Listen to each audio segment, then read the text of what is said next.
Hello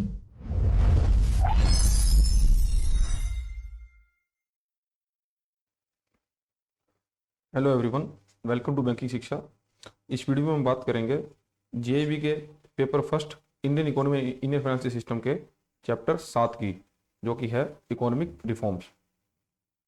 इस chapter में हम देखेंगे इकोनॉमिक रिफॉर्म्स क्या होते हैं और इकोनॉमिक रिफॉर्म का ब्रीफ ओवरव्यू देखेंगे हम। फिर इकोनॉमिक रिफॉर्म्स लाने के बाद इंडिया कैसे ट्रांसफॉर्मेशन हुआ इंडिया के अंदर, और रियल सेक्टर कैसे ट्रांसफॉर्मेशन हुआ, फाइनेंशियल सेक्टर में कैसा हुआ, और ग्लोबल इकोनॉमी के साथ ट्रांसफॉर्मेशन करने के बाद हम कैसे इंटीग्रेट हुआ, और भारत के अंदर इकोनॉमिक रिफॉर्म्स का क्या क्या प्रभाव हुए। ये सब हमारे टॉपिक्स हैं जो सिलेबस में हमारे हैं। तो सबसे पहला है इकोनॉमिक रिफॉर्म्स। इकोनॉमिक रिफॉर्म्स क्या होते हैं? देखो, रिफॉर्म्स क्या होते हैं? रिफॉर्म्स बोला जाता है कुछ ऐसे बदलावों को, कुछ ऐसे बदलाव जो भविष्य के लिए, अच्छे भविष्य के लिए जो लिए जाते हैं, उसी को ही रिफॉर्म्स बोला जाता है। ठीक है। और इकोनॉमिक रिफॉर्म जैसे कि हमारी इकोनॉमी को बेहतर करने के लिए जो बदलाव किए गए हैं, जो कुछ सेट ऑफ रूल्स को चेंजेस किया गया, ठीक है, उसी को इकोनॉमिक रिफॉर्म्स बोला जाता है। Economic reforms are changes made by the government of in the economic policies, rules and regulation of the country to improve efficiency, growth and stability of the economy. तो सरकार द्वारा इकोनॉमिक पॉलिसीज के अंदर या कुछ रूल्स के अंदर या कंट्री को चलाने के लिए जो रेगुलेशंस बना रखे हैं, उनके अंदर चेंजेस करने को ही इकोनॉमिक रिफॉर्म्स कहा जाता है। Generally economic reforms means deregulation, which means removal और reduction of government rules and control. तो जनरली जो गवर्नमेंट द्वारा लगाए गए बहुत सारे रिडक्शन, बहुत सारे कंट्रोल्स या रेगुलेशंस जो बना रखे हैं, उनको हटाना ही डीरेगुलेशन कहा जाता है। और इकोनॉमिक रिफॉर्म्स में डीरेगुलेशन करना ही इकोनॉमिक रिफॉर्म्स बोला जाएगा। The idea is to remove distortion in the economy that has been caused by too much regulation and government presence. तो सरकार का बहुत सारी इंडस्ट्रीज से अपना जो पकड़ है उसको कम करना है, डीरेगुलेशन इकोनॉमिक रिफॉर्म्स बोला जाएगा। This allow market forces to operate more freely and aim to fostering private sector development। और इकोनॉमिक रिफॉर्म होने से जो मार्केट के अंदर जो व्यवसाय है वो फ्रीली मूव कर पाएगा, क्योंकि गवर्नमेंट की भागीदारी उसमें कम होगी, और उससे फिर प्राइवेट सेक्टर को बढ़ावा भी मिलेगा। अब जैसे ही प्राइवेट सेक्टर को बढ़ावा मिलेगा तो देश में इकोनॉमिक ग्रोथ ऑटोमेटिक ही होगी। तो ये होते हैं इकोनॉमिक रिफॉर्म्स। अब इसका एक ब्रीफ ओवरव्यू देखते हैं, मतलब कब कब इकोनॉमिक रिफॉर्म्स इंडिया में हुए। Economic reforms in India were aimed at expending the participation of the private sector in the country's growth process. तो इकोनॉमिक रिफॉर्म का मेन मकसद ये था कि प्राइवेट सेक्टर का कंट्री की ग्रोथ में भागीदारी बढ़ाई जाए। This changes happened in two main phases, और ये जो चेंजेस थे ये दो फेजेस में हुए, द 1980 रिफॉर्म्स एंड 1990 रिफॉर्म्स। तो 1980 में जो रिफॉर्म्स किए गए और 1990 में रिफॉर्म्स किए गए। The 1980 reforms, these were influenced by the renewed Washington Consensus Doctrine, which is the set of pro-market policy idea। तो जो 1980 रिफॉर्म्स आए थे वो इन्फ्लुएंस्ड थे वॉशिंगटन कॉन्सेंसस डॉक्ट्रिन से। वॉशिंगटन कॉन्सेंसस डॉक्ट्रिन क्या है कि ये कुछ पहले प्रो मार्केट पॉलिसी आइडियाज हैं, मतलब कि पहले से जो आइडियाज सक्सेस हो चुके हैं, उन आइडिया को फॉलो करो और हम इकोनॉमिक रिफॉर्म लाओ। ठीक है। तो 1980 में तो हमने वॉशिंगटन कॉन्सेंसस डॉक्ट्रिन को कॉपी पेस्ट किया था, और इसका नाम वॉशिंगटन कॉन्सेंसस इसलिए है क्योंकि यूएसए की जो कैपिटल है वॉशिंगटन डीसी, उसी सिटी के अंदर इसको बनाया गया था वॉशिंगटन डॉक्ट्रिन को। तो तब से इसका नाम वॉशिंगटन कॉन्सेंसस बन गया। तो हमने क्या किया था 1980 के समय में, हमने वॉशिंगटन कॉन्सेंसस को लिया और उसके आधार पर ही हमारे देश में रिफॉर्म्स करने शुरू किए थे। The changes in 1980s were very limited and involved only partial liberalization in few parts of the old regulatory system। लेकिन जो चेंजेस हमने किए वो बहुत ही लिमिटेड थे। ठीक है। और इसके अंदर पार्शियल लिबरलाइजेशन किया गया था, मतलब जो लाइसेंस राज था, मतलब कि जब कोई व्यक्ति कोई फैक्ट्री लगाना चाहता तो उसको अब गवर्नमेंट से वेरियस लाइसेंस लेने पड़ते थे, तो उसमें कुछ छूट करी गई थी लेकिन फुली उसको छूट नहीं थी। अब नेक्स्ट है 1990s reform. The reforms that started is early 1990s were much broader and deeper, covering area like industry, commerce, investments और एग्रीकल्चर। और जो 1990 में रिफॉर्म्स आए थे वो थोड़े ज़्यादा डीपली हमने उसको इम्प्लीमेंट किया था, जो कि इंडस्ट्रीज को, कॉमर्स को, व्यापार को, इन्वेस्टमेंट्स और एग्रीकल्चर, इन सब सेक्टर को कवर करते थे। फिर उसके बाद आया था 1991 के major economic reforms are implemented in 1991। हम जानते हैं कि 1991 में एलपीजी, लिबरलाइजेशन, प्राइवेटाइजेशन और ग्लोबलाइजेशन लेके आए थे। This was not a proactive choice but a response to a severe economic crisis. तो उस टाइम क्या था, 1991 के टाइम हमारे देश की हालात बहुत खराब हो चुकी थी।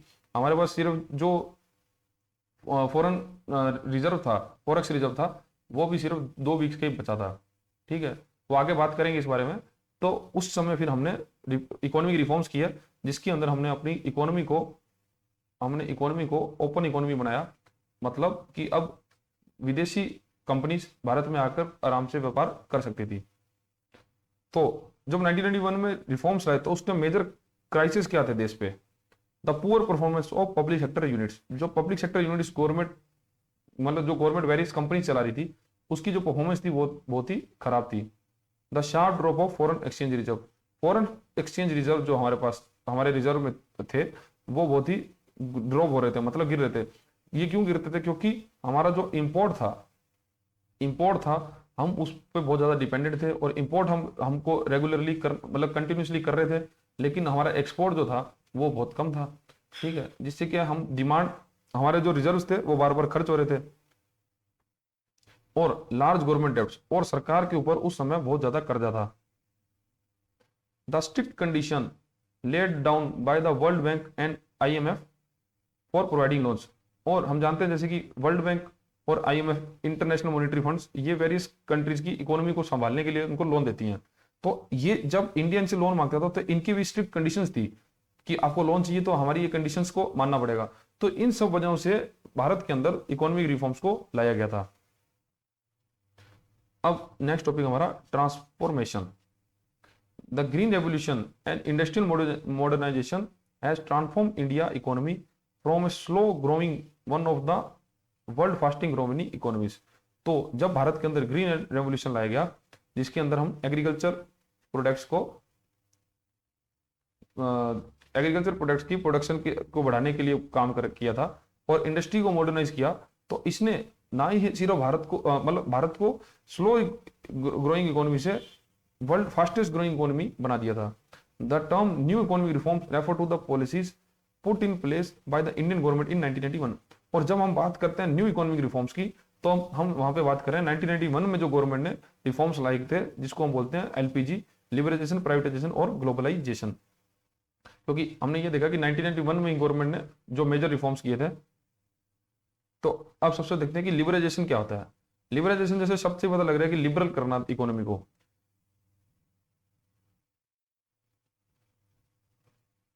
जैसे इकोनॉमी को लिबरल करना मतलब कि दुनिया, अपने देश के अंदर प्राइवेट सेक्टर की जो नई इंडस्ट्री कोई आने जा रही है, तो उसको लाइसेंस राज से मुक्त करना, कि उसको गवर्नमेंट के पास अब लाइसेंस के लिए या वेरियस उनको परमिशन के लिए उनमें ईज करना, थोड़ा मतलब उनको इजीली वो सब लाइसेंस प्राप्त हो जाए, जो कि आसानी से वो काम कर पाए। और सभी व्यक्तियों को मतलब कोई इंडस्ट्री अगर लगाना चाहता है तो ऐसा नहीं कि उसको इस फिक्स वही गवर्नमेंट ही उसको चलाएगी, तो उसको आम आदमी को भी चलाने का मौका दिया जाए। मतलब हमने पॉलिसीज को लिबराइज किया। फिर प्राइवेटाइजेशन, कि देश की इकोनॉमी में प्राइवेट कंपनीज को आने के लिए प्रोत्साहित करना, कि वो भी देश में आए, मतलब इकोनॉमी में भागीदारी निभाएं। और ग्लोबलाइजेशन मतलब हमने लास्ट जो चैप्टर पढ़ा ग्लोबलाइजेशन का ही पढ़ा है। मतलब हमारे देश की इकोनॉमी को दूसरे बाहर की कंट्रीज की इकोनॉमी के साथ इंटीग्रेट करना। मतलब हमारा इंटीग्रेट करने से ये फायदा है कि हम एक्सपोर्ट कर पाएंगे और इंपोर्ट भी करेंगे। तो इसमें क्या है, एक तो हमारा एक्सपोर्ट बूम होगा, और लेकिन इसमें नुकसान ये हो रहा था, नुकसान ये होता है कि हमारी जो डिपेंडेंसी है वो दूसरी कंट्री पर बढ़ती जाती है। लेकिन गवर्नमेंट ने ग्लोबलाइजेशन भी शुरू कर दिया था 1991 के बाद। The main goals of these reforms to achieve high economic growth. तो इनका जो मेन गोल था वो था कि हम हाई इकोनॉमिक ग्रोथ अचीव करें। लोअर इन्फ्लेशन, महंगाई को कम करें, reduce the current account deficits, और करंट अकाउंट डेफिसिट को कम करें। अब करंट अकाउंट डेफिसिट्स क्या होता है, देखो जब हम कंट्री के अंदर कोई भी विदेश से अगर पैसा आ रहा है और पैसा जा रहा है, ठीक है, ये दोनों चीजें होंगे, या तो इंपोर्ट होगा तो हम पैसा दे रहे हैं, और एक्सपोर्ट होगा तो पैसा आ रहा है, ठीक है। तो ये जो सारी ट्रांजेक्शन्स होती है ना, तो गवर्नमेंट्स ये फॉरेक्स की ट्रांजेक्शन्स को रिकॉर्ड करने के लिए मेंटेन करती है करंट अकाउंट। और करंट अकाउंट का डेफिसिट का मतलब ये है कि हमारा जो पैसा आ रहा है वो पैसा जाने से बहुत ज्यादा कम है, तो वो ये अकाउंट डेफिसिट में जा रहा है। तो गवर्नमेंट करंट अकाउंट डेफिसिट को भी कंट्रोल करने के लिए एक रिफॉर्म्स लेके आई थी, and solve the balance of payments problem. तो बैलेंस ऑफ पेमेंट्स के अंदर ये बैलेंस ऑफ पेमेंट जो है, इसके अंदर क्या ओवरऑल जो कंट्री की ट्रांजेक्शन्स हो रही हैं अपनी ग्लोब मतलब पूरी कंट्रीज, सभी कंट्रीज के साथ, उसका लेखा जोखा इसमें होता है। मतलब इसमें भी क्या है, बैलेंस ऑफ पेमेंट्स के अंदर करंट अकाउंट डेफिसिट के अंदर तो करंट अकाउंट के अंदर तो सिर्फ इंपोर्ट और एक्सपोर्ट की बात होती है, ठीक है, लेकिन बैलेंस ऑफ पेमेंट्स के अंदर इंपोर्ट एक्सपोर्ट मतलब करंट अकाउंट का बैलेंस तो आएगा ही आएगा, और उसके साथ कैपिटल अकाउंट्स जो कि जिसके अंदर अगर कोई इन्वेस्टमेंट्स आ रही है देश में तो उसको भी रखा जाता है। तो मतलब ये है कि बैलेंस ऑफ पेमेंट्स की प्रॉब्लम भी देश फेस कर रहा था उस समय। बैलेंस ऑफ पेमेंट्स के अंदर ओवरऑल जितनी भी ट्रांजेक्शन हमारी होती हैं, चाहे वो इन्वेस्टमेंट्स को लेके हो, चाहे वो इंपोर्ट एक्सपोर्ट को लेके हो, या कोई फॉरेन एड भी हमारी कंट्री में आ रही हो, तो फॉरेन करेंसी का पूरा आदान प्रदान जो है वो बैलेंस ऑफ पेमेंट्स में देखा जाता है। लेकिन अगर स्पेसिफिक इंपोर्ट एक्सपोर्ट की बात करें तो वो करंट अकाउंट में देखा जाता है। तो इन दोनों में ही क्या हम नेगेटिव जा रहे थे, मतलब हमारा जो फॉरेन रिजर्व्स हैं वो कम हो रहे थे, और हमारा करंट अकाउंट और बैलेंस ऑफ पेमेंट्स दोनों में प्रॉब्लम्स क्रिएट हो रही थी। तो ये गोल था हमारा रिफॉर्म्स के लिए, इकोनॉमिक रिफॉर्म्स के लिए। Policy changes were made in the area like technology advancement, industry licensing, removal of restriction on private sector, foreign investment and foreign trade. और सरकार ने फिर इसी के साथ पॉलिसी जो चेंजेस करी काफी, जैसे टेक्नोलॉजी को हम अब एडवांस करेंगे, इंडस्ट्रियल को लाइसेंसिंग दी जाएगी, वो आसानी से प्रोवाइड करवाई जाएगी, और कुछ प्राइवेट सेक्टर पे जो रिस्ट्रिक्शन लगाए थे कि वो कुछ स्पेसिफिक इंडस्ट्रीज में इन्वेस्टमेंट नहीं कर सकते, तो वो रिस्ट्रिक्शन भी हटाए गए। फॉरेन इन्वेस्टमेंट को वेलकम किया गया और फॉरेन ट्रेड को बढ़ावा दिया गया। तो ये सब काम इकोनॉमिक रिफॉर्म्स के अंदर किए गए। Attracting significant foreign direct investment were one of the key goals of 1981 economic reform process. और देश के अंदर विदेशी मुद्रा भंडार को बढ़ाने के लिए फॉरेन डायरेक्ट इन्वेस्टमेंट को आमंत्रित किया गया। फॉरेन डायरेक्ट इन्वेस्टमेंट मतलब कि हमारे कोई फॉरेन इन्वेस्टर्स हमारे देश के अंदर किसी भी कंपनी या किसी भी ऑर्गेनाइजेशन के अंदर पैसा इन्वेस्ट कर सकता था, जिससे कि देश के अंदर एक नई इंडस्ट्री को बूम मिलेगा, और इंडस्ट्री को अगर बूम मिलेगा तो देश के अंदर नई नई जॉब क्रिएशन होगी, और अगर जॉब क्रिएशन होगी तो हमारी देश की इकोनॉमी डेवलप होगी, ठीक है। तो इसलिए सरकार चाहती थी कि फॉरेन डायरेक्ट इन्वेस्टमेंट हमारे देश में ज्यादा से ज्यादा आए, और सरकार के पास भी फॉरेक्स रिजर्व आए। India's economic transformation has successfully reduced poverty across all socio-economic groups and improved the country's capacity in agriculture and industrial production। और भारत की जो इकोनॉमिक ट्रांसफॉर्मेशन हुआ है उसमें भारत के अंदर गरीबी कम हुई है, वो भी सभी सोशियो इकोनॉमिक ग्रुप्स के अंदर, जैसे कि चाहे वो किसी भी जाति धर्म का हो, सबकी गरीबी कम हुई है, और हमारा एग्रीकल्चर और इंडस्ट्री प्रोडक्शन में बढ़ावा हुआ है। तो इस प्रकार इंडिया में ट्रांसफॉर्मेशन हुआ है इकोनॉमिक मतलब इकोनॉमिक रिफॉर्म्स आने के बाद। नेक्स्ट टॉपिक हमारा है economic transformation in real sector. अब रियल सेक्टर क्या होता है, ऐसे सेक्टर जिसमें फाइनेंस को ऐड नहीं किया जाता, और फाइनेंस जैसे कि बैंक, इंश्योरेंस, ये सब जो सेक्टर है इनको ऐड नहीं किया जाता। और रियल सेक्टर उन्हें कहा जाता है जिसमें जो गुड्स और सर्विस क्रिएट करी जाती है, गुड्स और सर्विस जो क्रिएट की जाती है जिसमें आदान प्रदान होता है, लाइक मैन्युफैक्चरिंग, कोई फैक्ट्रीज हैं, तो वो सारे जो हमारे जो हमारे सेक्टर हैं वो रियल सेक्टर के अंदर आते हैं। अब इकोनॉमिक ट्रांसफॉर्मेशन रियल सेक्टर के अंदर कैसे हुआ? The economic changes introduced in 1981 were the result of sewer economic crisis caused by rising external डेब्ट। इकोनॉमिक रिफॉर्म जो 1991 में लाए गए क्योंकि लाई इसलिए गए क्योंकि देश के ऊपर एक्सटर्नल डेट जो बाहर से जो लोन ले रखा था वो बहुत ज्यादा बढ़ रहा था। The crisis were mainly consequences for poor economic management in 1980। और ये जो क्राइसिस आए थे क्योंकि 1980 के दशक में हमने कुछ इकोनॉमिक मैनेजमेंट अच्छे से नहीं किया कर पाए थे, जिसकी वजह से देश के ऊपर इतना बड़ा खतरा आ गया था, इकोनॉमिक क्राइसिस। अब उस टाइम हुआ क्या था, एक तो भारत के अंदर 3 युद्ध हमने लड़ लिए थे, 2 पाकिस्तान के साथ और 1 चाइना के साथ। एक तो वो टाइम हमने निकाला, फिर उसके बाद जो पॉलिसीज हम बना रहे थे वो भी कुछ मतलब सही नहीं जा रही थी, क्योंकि हम ज्यादा तक काम क्या कर रहे थे, हम अपनी इकोनॉमी को ना क्लोज करके बैठे थे कि हम ज्यादा व्यापार नहीं करेंगे, हम प्रोडक्शन भी सीमित करके रखेंगे। मतलब सरकार ना प्रोडक्शन पे भी लिमिट लगा के रखती थी। तो ये सब दिक्कत वजह से हमको इकोनॉमिक पूर इकोनॉमिक मैनेजमेंट हमारी थी।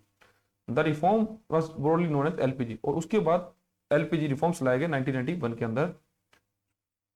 जैसे लिबराइजेशन, एल से liberalisation. Liberalisation was based on the idea that regulations on trade must be relaxed for trade to flourish. तो लिबराइजेशन एक ये आइडिया है कि अब देश के अंदर अगर व्यापार करना है तो जो गवर्नमेंट ने रेगुलेशन उस व्यापार पर बना रखे थे उसको रिलैक्स किया जाएगा, मतलब उसको कम किया जाएगा।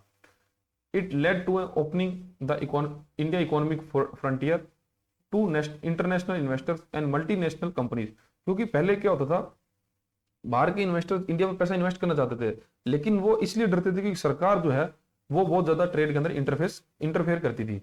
तो लेकिन जब सरकार ने रेगुलेशन हटाने की बात करी तब इससे क्या है, भारत ने एक फ्रंटियर खोल दिया था इंटरनेशनल इन्वेस्टर या मल्टीनेशनल कंपनीज के लिए, जो भारत के अंदर आए और व्यापार शुरू करें। Key reforms under liberalisation included allowing companies to enhance their production capacity, abolishing government's industrial licensing for most industries and providing liberty to import goods. और लिबराइजेशन के अंदर गवर्नमेंट ने एक तो कंपनीज को ये बोल दिया कि आप प्रोडक्शन कैपेसिटी को बढ़ा सकते हो, और जो लाइसेंसिंग बहुत सारे लाइसेंस के लिए इनको गवर्नमेंट के चक्कर निकालने पड़ते थे, उस प्रक्रिया को भी स्मूथ बनाया, मतलब ईज किया उसको। और कंपनियों को आजादी दी गई कि वो अपना जो सामान है वो एक्सपोर्ट इंपोर्ट कर सकते हो बाहर की कंट्री से, मतलब जो उनको रॉ मटेरियल या कुछ चाहिए तो वो आसानी से इंपोर्ट कर सकते हो। लेकिन पहले ऐसा नहीं था। पहले अगर देश के अंदर कोई भी व्यक्ति या कोई भी कंपनी इंपोर्ट करना चाहती थी तो उसकी गवर्नमेंट से अप्रूवल लेना होता था। क्यों? क्योंकि अगर हम बाहर की कंट्री से इंपोर्ट कर रहे हैं तो तब हमको क्या देना होगा, फॉरेक्स रिजर्व से उसको फॉरेन की करेंसी उसको देनी पड़ेगी, जिससे कि देश के फॉरेक्स रिजर्व कम होते थे। इसलिए अब बाद में कंपनी ने इंडिया ने जब एलपीजी लाया, लिबराइजेशन के अंदर कंपनी को आजादी दे दी कि वो कब भी चाहे तो इंपोर्ट कर सकती हैं। नेक्स्ट था privatisation. Privatisation refer to giving the private sector more opportunities to manage various service while limiting the role of public sector. तो प्राइवेट सेक्टर के अंदर सरकार ने पब्लिक सेक्टर को ज्यादा अपॉर्चुनिटीज दी कि वो अब बहुत वेरियस सर्विस प्रोवाइड कर सकते हैं, मतलब वेरियस इंडस्ट्रीज में भागीदारी निभाकर देश के देश को इकोनॉमिक क्राइसिस से बाहर निकाल सकती हैं। This invited foreign participation and FDI flow into India, providing healthy competition to Indian goods and service and improving efficiency. जैसे प्राइवेटाइजेशन हुआ तो प्राइवेटाइजेशन क्या है कि एक तो प्राइवेट सेक्टर की कंपनी देश में बनने लगी, और अगर तो प्राइवेट सेक्टर की कंपनी देश में आने लगी तो फॉरेन पार्टिसिपेशन भी बढ़ने लगी, क्योंकि विदेशी लोग जो हैं वो सरकारी कंपनी में पैसा इन्वेस्ट नहीं करना चाहते थे, वो चाहते थे कि हम प्राइवेट कंपनी पे इन्वेस्ट करें, और देश के अंदर फॉरेन डायरेक्ट इन्वेस्टमेंट का फ्लो बढ़ने लगा। जिससे ना ही सिर्फ इंडिया के अंदर एक तो जो हमारी गुड्स की क्वालिटी थी, क्योंकि हम इंडिया के अंदर माल बना रहे थे और इंडियन कंज्यूमर को बेच रहे थे, लेकिन बाहर अगर विदेश से अगर कोई माल आ रहा था तो उसकी जो क्वालिटी थी वो एक तो अच्छी थी। और जब प्राइवेट कंपनीज इंडिया में ही बनने लगी और उन कंपनीज के अंदर क्या होने लगा, कंपटीशन। अब वो कंपटीशन हेल्दी कंपटीशन था, जिससे क्या कंपनी एक दूसरे से कंपीट करने लगी, और एट लास्ट फायदा इसमें ये हुआ देश को कि देश की जो क्वालिटी है वो अच्छी होने लगी और जो हमारी एफिशिएंसी थी काम करने की वो भी बढ़ने लगी। नेक्स्ट है globalisation. In the context of economic reforms, globalisation refer to integration of Indian economy to the global economy. तो अपनी देश की इकोनॉमी को दुनिया की इकोनॉमी के साथ जोड़ना ही ग्लोबलाइजेशन कहा जाता है। It means that India economy will now be more dependent on global economy and vice versa. तो मतलब यह है कि बाहर की इकोनॉमी हम पे डिपेंडेंट है और हम बाहर की कंट्री पे डिपेंडेंट है। ये कैसे है? जैसे मानो अगर कोई देश एरोप्लेन बनाता है, ठीक है, अब एयरप्लेन बनाता है, अब एयरप्लेन में मान लो कि 1000 पार्ट्स लगते हैं। अब ऐसा तो है नहीं कि वो जो देश है वो 1000 पार्ट्स ही अपने देश में प्रोड्यूस कर देगा, ठीक है। अब उसको कहीं से कुछ स्टील मंगाना होगा, कहीं से उसको इंजन खरीदना होगा, तो ये सब जो उसको अरेंज करना होगा, तो ये क्या है कि एक दूसरे पे डिपेंडेंसी हर देशों की है। अब इंडिया को, क्योंकि हम, अब हमको हमारी जो रिक्वायरमेंट है ऑयल की है, ठीक है, अब ऑयल तो हम इंडिया में अभी तक नहीं उसको निकाल पा रहे, तब हम डिपेंड किस पे होते हैं, ऑयल रिच कंट्रीज पे, ठीक है, लाइक ईरान, अभी जैसे हम रशिया से हाल ही में बहुत ऑयल खरीद रहे हैं। तो ये क्या है, डिपेंडेंसी है। तो ये डिपेंडेंसी को ही बोला जाता है ग्लोबलाइजेशन, क्योंकि अब जो है दुनिया एक दूसरे से जुड़ गई है। It increase FDI and international trade with various countries. और ग्लोबलाइजेशन होने से क्या है, एक तो एफडीआई फॉरेन डायरेक्ट इन्वेस्टमेंट देश में बढ़ती है, और इंटरनेशनल ट्रेड भी बहुत बढ़ता है। Through globalisation India was able to attract foreign capital, technology, knowledge to boost its domestic capacity. और ग्लोबलाइजेशन से इंडिया को यह फायदा हुआ कि एक तो हमारे देश में हमारी जो फॉरेक्स रिजर्व की प्रॉब्लम थी वो खत्म हुई, हमने अब विदेशी जो मुद्रा है वो हमने हमारे पास आने लगी। फिर जब देश आपस में काम व्यापार करेंगे ना, तो टेक्नोलॉजी का भी आदान प्रदान होगा, क्योंकि हम प्रोडक्ट्स भेज रहे हैं, तो हम उससे ये समझ सकते हैं कि क्या टेक्नोलॉजी से वो प्रोडक्ट बना, और उसके साथ ही हम नॉलेज भी उनसे गेन कर सकते हैं, और वो नॉलेज के बेस में हम अपना डोमेस्टिक प्रोडक्ट है और डोमेस्टिक कैपेसिटी को भी इंक्रीज कर सकते हैं। तो ये हुआ था रियल सेक्टर्स के अंदर ट्रांसफॉर्मेशन। मतलब रियल सेक्टर वह सेक्टर जो कि गुड्स और सर्विसेज को प्रोड्यूस करते हैं और इंपोर्ट एक्सपोर्ट करते हैं या उसका ट्रेड करते हैं। तो अब लिबरलाइजेशन, प्राइवेटाइजेशन और ग्लोबलाइजेशन, इसमें मेजरली रियल सेक्टर की योगदान था, तो रियल सेक्टर का सुधार किया। अब हम ये देखेंगे रियल सेक्टर के अलावा जो फाइनेंशियल सेक्टर में क्या क्या चेंजेस हुए। मतलब इकोनॉमिक रिफॉर्म्स के बाद फाइनेंशियल सेक्टर जो हमारा था, लाइक बैंक, इंश्योरेंस या स्टॉक मार्केट, ठीक है, या हमारा डिवेंचर मार्केट या सिक्योरिटी मार्केट, ये जो जितनी भी मार्केट है, इसमें क्या क्या बदलाव हुए after the economic reforms. Until the 1990s the Indian financial sector was heavily controlled. तो 1990 के समय तक जो भारत का फाइनेंशियल सेक्टर था वो बहुत ज्यादा गवर्नमेंट कंट्रोल में था। It has characterised by control interest rate, और इसको इंटरेस्ट रेट, कंट्रोल इंटरेस्ट से जाना समझ सकते हैं हम। A large portion of bank resources being served for the government and extensive micro regulation। और जो बैंकिंग का ज्यादा रिसोर्सेज जो थे वो सरकार के लिए ही काम कर रहे थे। मतलब सरकार को अगर कोई ट्रांजेक्शन करनी है तो वो मेजरली उसी काम के आ रहे थे, आम पब्लिक से को वो अपनी सेवाएं दे ही नहीं पा रहे थे। और या फिर कुछ एक्सटेंसिव माइक्रो रेगुलेशन, मतलब कुछ सरकार की बहुत ज्यादा रेगुलेशन के साथ ही वो व्यापार कर सकते थे अपना banks. The primary goal of the reforms was to create efficient, productive and competitive financial service industry। लेकिन जब इकोनॉमिक ट्रांसफॉर्मेशन हुए अंडर फाइनेंशियल सेक्टर, तो उस समय मेन पर्पस ये था कि हम अपना फाइनेंशियल सर्विस, जो फाइनेंशियल इंडस्ट्री है, उसको एफिशिएंट बनाए, प्रोडक्टिव बनाए और कॉम्पिटिटिव बनाए। मतलब अब हमारे जो फाइनेंशियल इंस्टीट्यूशन है वो फॉरेन की फाइनेंशियल इंस्टीट्यूशन के साथ कॉम्पिटिशन कर पाए। To guide this process the government form several important committees. तो इस प्रोसेस को लागू करने के लिए सरकार ने 2 कमेटियां बनाई। तो पहली तो थी Narasimhan committee on financial sector reforms जो 1991 में बनी थी। सेकंड थी Narasimhan committee second on the review of banking sector reforms 1997 में बनी थी। तो पहले तो ये थी कि फाइनेंशियल सेक्टर में क्या रिफॉर्म्स करने हैं, और उसके बाद थी जो रिफॉर्म्स हो गए उसका रिव्यू करना है 1997 में। तो ये 2 कमेटियां बनाई गई थी भारत सरकार द्वारा। तो जो पहली कमेटी थी the Narasimham committee 1991 to improve health and efficiency of commercial banks. तो इसका मकसद था कि भारत के अंदर जो कमर्शियल बैंक्स काम कर रहे हैं उनकी हेल्थ, मतलब उनकी ओवरऑल फाइनेंशियल्स और एफिशिएंसी, उनकी काम करने की क्षमता को बढ़ाना। The government appointed a committee under the chairmanship of M Narasimham. तो एम नरसिम्हन जी की चेयरमैनशिप में ये कमेटी बनाई गई थी जो 1991 में बनी थी। बेस्ड ऑन इट्स रिकमेंडेशन, जो इन्होंने रिकमेंडेशन दी थी, the RBI issued new guidelines on income recognition, assets classification and provisioning. जब 1991 के अंदर एम नरसिम्हा जी कमेटी जी ने जो सिफारिशें दी थी सरकार को, उसके अंदर ये बोला गया था कि हमको बैंकों को इनकम रिकॉग्निशन, एसेट्स क्लासिफिकेशन और प्रोविजनिंग करनी होगी। अब ये क्या क्या होते हैं? इनकम रिकॉग्निशन, बैंक्स को, तो इनकम रिकॉग्निशन के अंदर था कि बैंक्स किस किस कमाई को, मतलब जो उनको इनकम होगी उसको कब इनकम मानेगा। मतलब मैं आपको मतलब बताता हूँ, जैसे कि किसी व्यक्ति ने लोन लिया बैंक से, ठीक है, लोन लेने के 6 महीने तक उस इसने इंटरेस्ट ही भी नहीं किया, ठीक है, लेकिन बैंक्स पहले क्या थे, उस 6 महीने के ब्याज को अपनी इनकम मान लेते थे, ठीक है, लेकिन बैंक को जब उसने इंटरेस्ट पे नहीं किया तो की इनकम थोड़ी हुई उसकी।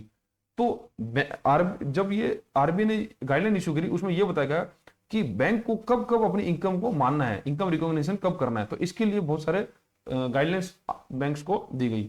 उसके बाद एसेट्स क्लासिफिकेशन, कि आपको जो बैंक्स को आपकी एसेट्स, जो उनके जो एसेट्स किसको बोलते हैं, तो लोन बैंक्स देते हैं, तो अपने जो लोन्स को कब कैसे क्लासिफाई करना है। जैसे हम जैसे एनपी है, अब बैंक्स के अंदर पैसा जो है बहुत सारा एनपीए हो जाता है क्योंकि लोग पैसा डिफॉल्ट कर देते हैं ईएमआई को, ठीक है। तब जो बैंक्स के लोन है उसको क्लासिफिकेशन करना होगा कि कौन सा एनपीए कैटेगरी में है और कौन सा नॉर्मल जो उसकी सब स्टैंडर्ड सॉरी स्टैंडर्ड कैटेगरी की एसेट्स है, ठीक है। ये आपको एनपीए के चैप्टर में अच्छे से बात करेंगे इसके बारे में। एनपीए के अंदर आप ये समझ लो कि बस 90 दिन तक अगर कोई पैसा नहीं चुकाता तो वो डिफॉल्ट हो जाता है, ठीक है।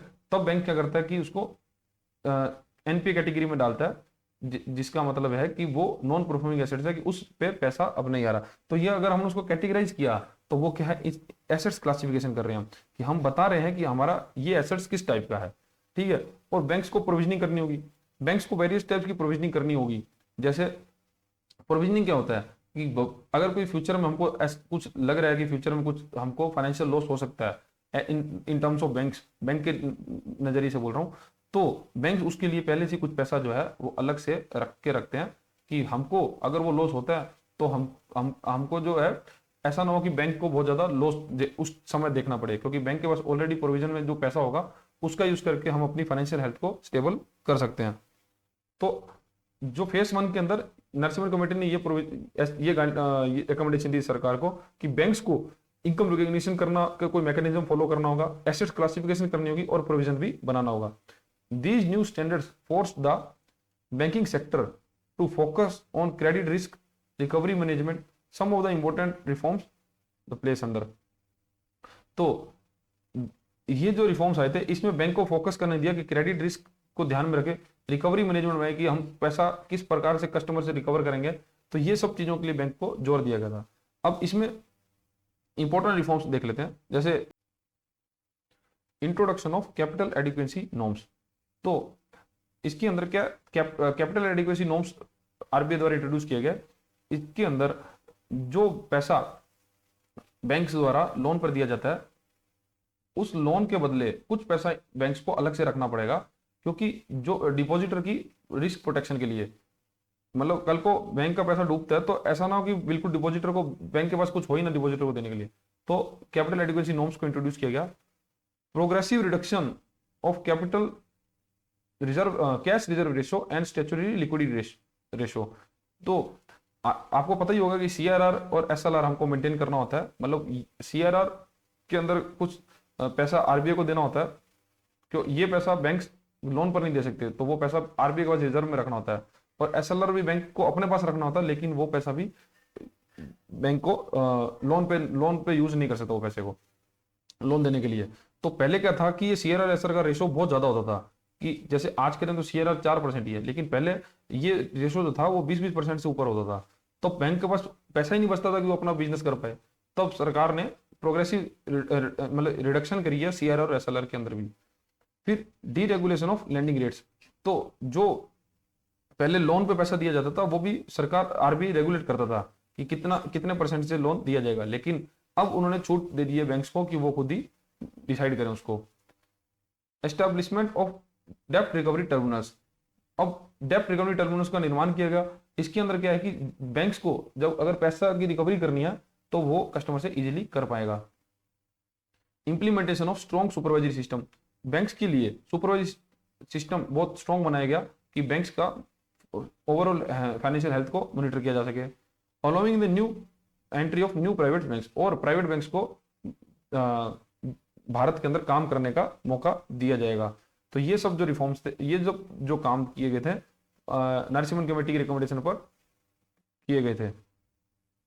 नेक्स्ट जो रिफॉर्म था, नरसिम्हन कमेटी सेकंड जो 1997 में बनी थी, this committee was set up to review the progress of the reforms and to chart a programme to make the Indian financial system internationally competitive, the key benefits of the face work. तो जो Narasimhan committee second जो बैठी थी 1997 में, उसका ये काम था कि वो जो रिफॉर्म्स ऑलरेडी कर दिए हैं उन रिफॉर्म्स को मॉनिटर करके रिपोर्ट बताना कि अब हमको इससे क्या बेनिफिट हुआ। ठीक है, तो इसके बेनिफिट ये हुए,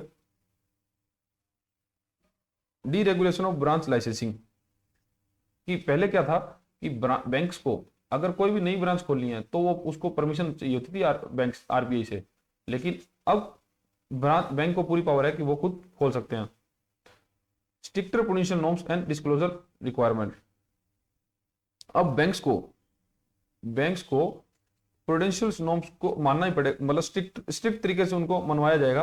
वो प्रूडेंशियल नॉर्म्स क्या हैं कि प्रूडेंशियल नॉर्म्स जो होते हैं, जैसे कि बैंक्स को अपने जैसे हमने ऊपर अभी बात करी थी कि एडिक्वेसी रेशो के बारे में यहाँ पे बात करी थी, जो कैपिटल एडिक्वेसी नॉर्म्स, तो कैपिटल एडिक्वेसी रेशो इसमें मेंटेन करना होता है। और बैंक्स को प्रूडेंशियल नॉर्म्स के अंदर एसेट्स क्लासिफिकेशन भी करना होगा, कि मतलब प्रूडेंशियल नॉर्म्स उन नॉर्म्स को बोला जाता है कि जिसमें बैंक ये बताता है कि हम अपना काम पूरी सेफ्टी से करेंगे और सेफली करेंगे और ट्रांसपेरेंसी के साथ करेंगे। ठीक है, तो ये सब है प्रूडेंशियल नॉर्म्स, जिसमें बैंक्स एडवोकेसी रेशियो को मेंटेन करेगा कि कल को डिपॉजिटर के पैसे को सेव किया जाएगा, और एसेट्स क्लासिफिकेशन करेगा, और जो लार्ज एक्सपोजर के लोन है, मान लो कोई बड़ा लोन सैंक्शन करना है तो उस पर भी लिमिट रहेगी कोई, अगर उसको बड़ा लोन सैंक्शन करना है तो वो मल्टीपल बैंक्स के साथ कोलेशन बना के लोन करेगा। तो इस तरह के बैंक के ऊपर प्रूडेंशियल नॉर्म्स लगाए गए, और डिस्क्लोजर रिक्वायरमेंट भी बैंक के ऊपर लगाएगी। इसके अंदर बैंक को क्या है, बैंक को अपने पूरे फाइनेंशियल्स, चाहे वो बैलेंस शीट है, चाहे वो एनपीए, ओवरऑल जितने भी फाइनेंशियल हैं वो डिस्क्लोज करने होंगे पब्लिक के अंदर। फिर इसके अंदर higher capital adequacy standard set किए गए, मतलब अब बैंक्स को ज्यादा पैसा अपने पास रिजर्व में रखना होगा। The following points are important milestone of banking sector reforms characterised by their nature. अब जो नीचे हम बात करने वाले हैं रिफॉर्म्स की, वो मेजर रिफॉर्म्स, मतलब जो चेंजेस आए हमारी बैंकिंग सेक्टर में ये रिफॉर्म्स लाने के बाद, वो क्या है। जैसे prudential reforms, these reforms included the phased implementation of international best practice to the lower risk of the banking system। तो प्रूडेंशियल नॉर्म्स को फेस्ड इंप्लीमेंट किया गया, मतलब कुछ थोड़ा करके इंप्लीमेंट करवाया गया हमारी बैंकिंग सिस्टम में, जिससे कि क्या है, हमारा बैंकिंग सिस्टम रिस्क बहुत कम हो गया और हम बेस्ट प्रैक्टिस को फॉलो करने लग गए, इंटरनेशनली बेस्ट प्रैक्टिस को फॉलो करने लग गए।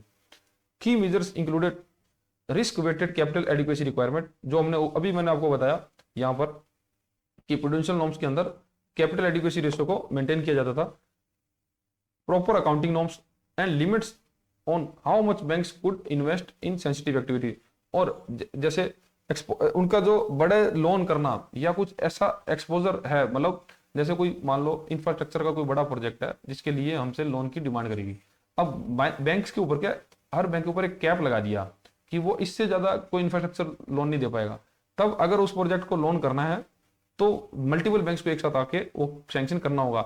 इससे ये होगा कल को वो इंफ्रास्ट्रक्चर प्रोजेक्ट जो अगर फेल होता है तब वो बैंक पर कोई भी बड़ा फाइनेंशियल बर्डन नहीं आ सकता, मतलब बैंक जो है बंद होने की कगार पर नहीं आएगा। तो इसलिए प्रूडेंशियल नॉर्म्स रिफॉर्म्स लाने बहुत जरूरी थे बैंक्स के लिए। The main focus was the 3 areas, तो इसके अंदर प्रूडेंशियल नॉर्म्स के अंदर 3 मेन फोकस थे। नॉन परफॉर्मिंग एसेट्स, मतलब एसेट क्लासिफिकेशन करना, कैपिटल एडिक्वेसी की कुछ पैसे को अलग से रखना लोन के बदले रिस्क के लिए, मतलब कल को उस लोन पे कितना वेटेज रिस्क है उसके आधार पर कुछ पैसा अलग से रखना। डाइवर्सिफिकेशन ऑफ ऑपरेशन, और जो हम काम कर रहे हैं तो हमारा जो ऑपरेशंस हो वो सिर्फ एक ही जगह पर हम ना हो, बैंक्स का जो बिजनेस है वो डाइवर्सिफाई होना चाहिए, अलग अलग प्रोडक्ट्स के अंदर, अलग अलग सेक्टर्स के अंदर। तो ये सबसे पहले पोटेंशियल नॉर्म्स हुए थे बैंकिंग सेक्टर के अंदर। नेक्स्ट है सुपरवाइजरी रिफॉर्म्स। सुपरवाइजरी ये होता है कि हम जो रिफॉर्म्स लेके आए हैं उसको मॉनिटर करने के ऊपर क्या गाइडलाइन बनाई गई। The board of financial supervision was established as apex supervisory authority, और बैंकों के ऊपर board of financial supervision BFS का निर्माण किया गया, जिसका काम था कि वो सभी बैंक्स को सुपरवाइजरी करेगा। फिर the camel supervisory rating system was implemented, और कैमल सुपरवाइजरी रेटिंग सिस्टम चालू किया गया, जिसके अंदर कैमल कैमल का मतलब C का मतलब कैपिटल, कैपिटल एडवोकेसी, A का मतलब एसेट्स क्वालिटी, M का मतलब मैनेजमेंट, E का मतलब अर्निंग और L का मतलब लिक्विडिटी। तो RBI जो है वो इस कैमल रेटिंग के आधार पर कमर्शियल बैंक की ओवरऑल हेल्थ के बारे में जान पाता, फाइनेंशियल हेल्थ के बारे में जान पाता था कि उनकी कैमल रेटिंग क्या है। और ये कैमल जो रेटिंग है वो 1 से लेके 5 के बीच में दी जाती है बैंक्स को, जिसमें 1 वाली को स्ट्रॉन्ग माना जाता है और 5 वाली को वीक माना जाता है। A transition to risk-based supervision and consolidated supervision for financial groups was made, और बैंक के ऊपर रिस्क बेस्ड सुपरविजन किया जाता था कि वो बैंक कितना रिस्क लेके व्यापार कर रहा है, और कंसोलिडेटेड सुपरविजन मतलब कि ओवरऑल उसकी हर सेक्टर के अंदर उसने कितना रिस्क लिया हुआ है। तो मतलब उसका जो मॉनिटर करने का तरीका था वो रिस्क बेस्ड अलग से करता था, कंसोलिडेटेड अलग से करता था। Corporate governance was standard by with fit and proper test for bank director. अब बैंक्स जो है जब अपने मेजर डेजिग्नेशन के लिए अगर कोई डायरेक्टर चुनता था, जैसे कि बैंक्स के जो बोर्ड ऑफ डायरेक्टर्स काम करते थे बैंक के अंदर, तो उनका प्रॉपर जांच करी जाएगी कि वो उस पोस्ट के लिए क्या फिट है। ऐसा नहीं कि कोई भी व्यक्ति को हम बैंक का डायरेक्टर बना सकते हैं। तो ये सब रूल्स उन पे मतलब सुपरवाइजरी रिफॉर्म्स में लाए गए। नेक्स्ट जो रिफॉर्म आया था competition reforms. Before the reforms Indian banking was uncompetitive and inefficient. तो इस रिफॉर्म से पहले जो था इंडियन बैंक से वो अनकॉम्पिटिटिव थे, मतलब उनका किसी से कॉम्पिटिशन नहीं था, कोई मार्केट के अंदर इतना कुछ मतलब बैंक लिमिटेड होते थे और किसी को भी ज्यादा वो प्रॉफिट के लिए कुछ काम करने की जरूरत नहीं थी, क्योंकि मार्केट के अंदर प्रोडक्ट भी कम होते थे और टेक्नोलॉजी भी हम ज्यादा यूज नहीं करते थे, और इनएफिशिएंट थे क्योंकि उनका काम करने का तरीका बहुत ही पुराना था, तो इनसफिशिएंट थे। लेकिन कॉम्पिटिटिव रिफॉर्म्स के अंदर बहुत सारे बदलाव लाए गए। Reforms allowed public sector banks to raise capital from stock market up to 49% of paid capital. और कॉम्पिटिटिव रिफॉर्म्स के अंदर क्या हुआ, क्योंकि पहले पब्लिक सेक्टर बैंक पूरे गवर्नमेंट ओन्ड थे, तो वहां के कर्मचारी भी मतलब उस माइंडसेट के साथ ही काम करते थे। लेकिन सरकार ने चाहा कि इसको प्राइवेट सेक्टर के बढ़ाए, क्योंकि जब गवर्नमेंट बैंक्स थे तो उनको कुछ प्रॉफिट का इतना वो नहीं था, मतलब प्रॉफिट, क्योंकि मार्केट के अंदर सभी गवर्नमेंट बैंक है, तो गवर्नमेंट बैंक ने तो उनको प्रॉफिट के लिए ऐसा नहीं कुछ बहुत ज्यादा भागना है। लेकिन जब मार्केट के अंदर कंपटीशन लाना चाहा तो सरकार ने यह फैसला किया कि उसके अंदर प्राइवेट की भागीदारी बनाओ, तब उनको अलाउ कर दिया कि वो 49% तक अपना शेयर जो है डाइल्यूट कर सकते हैं पब्लिक के लिए। तो बैंकों को कंपटीशन रिफॉर्म्स के अंदर अलाउ किया गया। New private and international banks were permitted to operate in India to foster culture of competition and give customer more choices. और नए प्राइवेट और इंटरनेशनल बैंक को इंडिया में काम करने का मौका दिया गया, जिससे कि मार्केट के अंदर कंपटीशन बढ़े और कस्टमर को भी अलग अलग चॉइस मिल पाए। FDI and FPI were permitted in financial sector. और भारत के अंदर फॉरेन डायरेक्ट इन्वेस्टमेंट और फॉरेन पोर्टफोलियो इन्वेस्टमेंट दोनों को अलाउ किया गया फाइनेंशियल सेक्टर के अंदर। एफडीआई जो आपको ऊपर बता ही चुका हूं कि हमारी कंपनीज के अंदर लॉन्ग टर्म विजन के साथ इन्वेस्टमेंट करना, और एफपीआई होता है कि जब हमारे देश के अंदर कोई शॉर्ट टर्म विजन के साथ इन्वेस्टमेंट करता है। देन हुआ था market reforms. Administered interest rate were removed and rate become market determined. और पहले क्या होता था कि बैंक्स जो रेट इंटरेस्ट रेट चार्ज करते थे वो उनको आरबीआई के द्वारा बताई जाती थी कि आप इतना इंटरेस्ट फिक्स मतलब चार्ज करोगे। लेकिन बाद में ये इसको फ्लोटिंग रेट पे चेंज किया गया कि अब जो है मार्केट डिसाइड करेगी, मार्केट में कैसी डिमांड है उसके आधार पर ही इंटरेस्ट रेट बनाए जाएंगे। CRR और SLR rates were sharply reduced from their previous highly levels। और कैश रिजर्व रेशो और स्टैट्यूटरी लिक्विडिटी रेशो, इन दोनों को कम किया गया। A pure interbank call money market was establish, और इंटरबैंक कॉल मनी मार्केट को एस्टेब्लिश किया गया। अब कॉल मनी मार्केट क्या होता है, जब बैंक्स एक बैंक को दूसरे बैंक से कुछ शॉर्ट टाइम के लिए पैसे की रिक्वायरमेंट होती है, तब वो कॉल मनी के साथ उस दूसरे बैंक से पैसा उधार ले सकते हैं। और कॉल मनी 1 से 14 दिन के लिए काम करती है, ठीक है। तब इसमें इंटरबैंक कॉल मनी सिस्टम को लाया गया। And liquidity adjustment facility which operates through repo and reserve repo option were introduced for short term liquidity management. और बैंकों को लिक्विडिटी एडजस्टमेंट फैसिलिटी दी गई। ये क्या है, जैसे बैंक को अगर पैसे की जरूरत है तो बैंक जाता है आरबीआई के पास कि मुझे पैसा चाहिए, और आरबीआई उसको पैसा प्रोवाइड करवा देता है। और बैंक उस आरबीआई उससे कितना पैसा चार्ज कर देगा, मतलब कितना इंटरेस्ट चार्ज करेगा, वो जो इंटरेस्ट रेट चार्ज करेगा उसको बोलेंगे रेपो रेट, ठीक है। ये है रेपो रेट। लेकिन अगर मानो कि बैंक के पास पैसा ज्यादा है और बैंक उस पैसे को देना चाहता है, मतलब अगर बैंक उस पैसे को लोन पे नहीं दे पा रहा लेकिन बैंक के पास फालतू पैसा पड़ा है, तब बैंक उसको जमा करा देगा आरबीआई को, और आरबीआई उसको जब पैसा पे करेगा वो करेगा रिवर्स रेपो रेट पर, ठीक है। तो ये जो पूरी फैसिलिटी है ये बैंक्स को दी गई, और इसे बोलते हैं लिक्विडिटी एडजस्टमेंट फैसिलिटी। नेक्स्ट जो हुआ था, इंस्टीट्यूशन एंड लीगल रिफॉर्म्स लाए गए। New institutions were established to facilitate faster recovery bad loans. These includes Lok Adalat, डेप्ट recovery terminals and assets destruction companies. तो पहले क्या होता था, बैंक्स के सामने बहुत बड़ी समस्या थी कि उनका जो पैसा है वो बैड डेब्ट्स में कन्वर्ट हो जाता था, मतलब उनका पैसा जो है डूब जाता था। लेकिन इस चीज से बचने के लिए, बैंकों को बचाने के लिए कुछ एक रिकवरी मॉडल जो बनाए गए बहुत सारे। अब लोक अदालत के अंदर हम बोरोवर को ले जाके हमारा लोन जो है वो सेटल कर सकते हैं। फिर वेरियस डेप्ट रिकवरी टर्मिनल्स बनाए गए, एसेट रिकवरी कंपनीज बनाएगी जो कि बैंक के बिहाफ में पैसा वसूलती हैं। और सरफेसी एक्ट का निर्माण किया गया जो कि क्रेडिटर जो लेनदार है उनकी इंटरेस्ट को प्रोटेक्ट करेगा। अपने टर्म्स में तो बैंक्स होंगे, तो बैंक्स सरफेसी एक्ट के तहत अपने बोरोवर की जो भी प्रॉपर्टी मॉर्गेज है उसको जब्त कर सकती थी।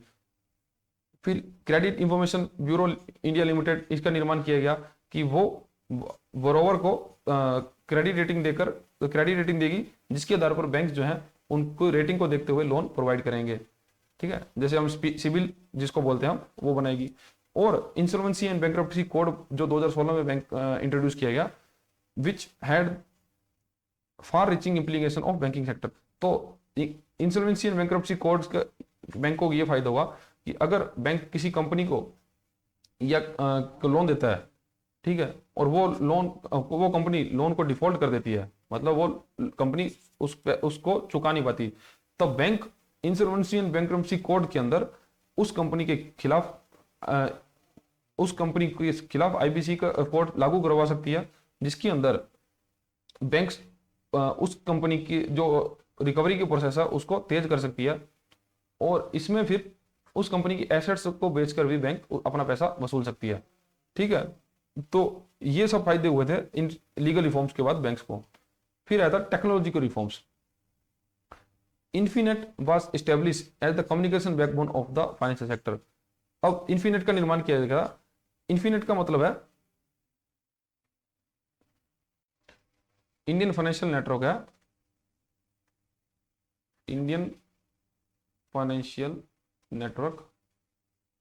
ये नेटवर्क जो है पूरे अपने देश के अंदर सभी फाइनेंशियल इंस्टीट्यूशन को एक साथ कनेक्ट करता है, जिसके जरिए हम ये इन्फीनेट के जरिए ही हम एनईएफटी और आरटीजीएस जैसी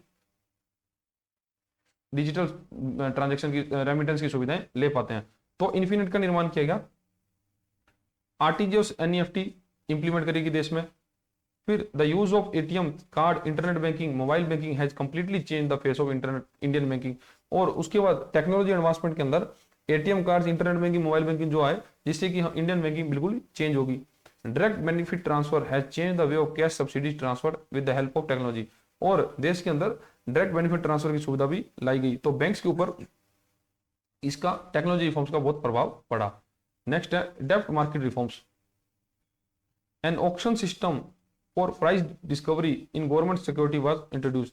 तो डेब्ट मार्केट के अंदर जो प्राइस डिस्कवरी के लिए ऑक्शन सिस्टम शुरू किया गया, मतलब गवर्नमेंट अगर कोई सिक्योरिटी सेल करना चाहती है तो उसका जो प्राइस है वो मार्केट की डिमांड के ऊपर डिपेंड करेगा कि मार्केट के अंदर उस सिक्योरिटी की कितनी डिमांड है।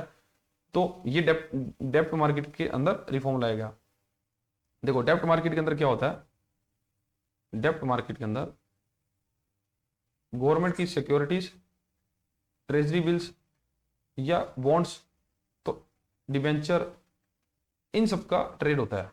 ठीक है, तो अब इसके अंदर रिफॉर्म्स जो आए उसके अंदर ये था कि जो गवर्नमेंट सिक्योरिटी ट्रेड होंगी उसका जो प्राइस है तो वो मार्केट के अंदर ही डिसाइड होगा। ऑक्शन सिस्टम के थ्रू प्राइस डिस्कवरी होगी। ऑक्शन सिस्टम के अंदर वेरियस लोग जो ऑक्शन लगाएंगे तो वही प्राइस उसका डिसाइड करेंगे। फिर foreign institution investors were allowed to invest in government security. और सबसे बड़ा जो इसमें रिफॉर्म लिया गया था कि अब फॉरेन इंस्टीट्यूशन इन्वेस्टर जो हैं वो FIIs वो जो पैसा डालना चाहें तो वो भी डायरेक्ट गवर्नमेंट सिक्योरिटीज खरीद सकते हैं। The clearing corporation of India limited was set up act as a central counter party for payments and settlement. और क्लीयरिंग कॉर्पोरेशन ऑफ इंडिया की शुरुआत करी गई। अब इसका क्या पर्पस था, मानो कोई बैंक किसी दूसरे बैंक से पैसा लेना चाहता है तो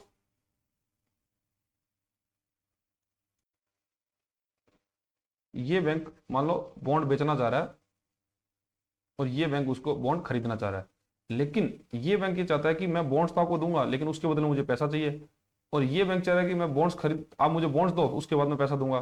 तब यहाँ पे ये समस्या आती है कि ये बैंकों के बीच में जो ट्रस्ट है वो बिल्कुल नहीं है। ठीक है, अब यहाँ पर फिर काम आता है clearing corporation of India CCL, जो कि इनके दोनों के बीच में मिडल मैन का काम करता है।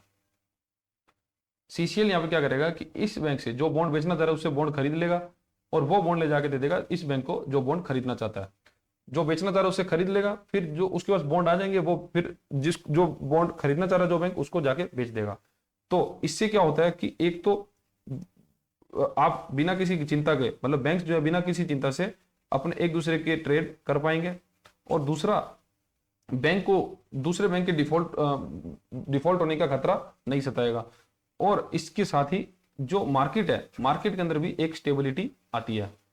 ठीक है, तो इसलिए CCIL का निर्माण किया गया। नेक्स्ट है foreign exchange market. The most significant reforms was the transition from single currency fixed exchange rate system to market determined floating exchange rate system.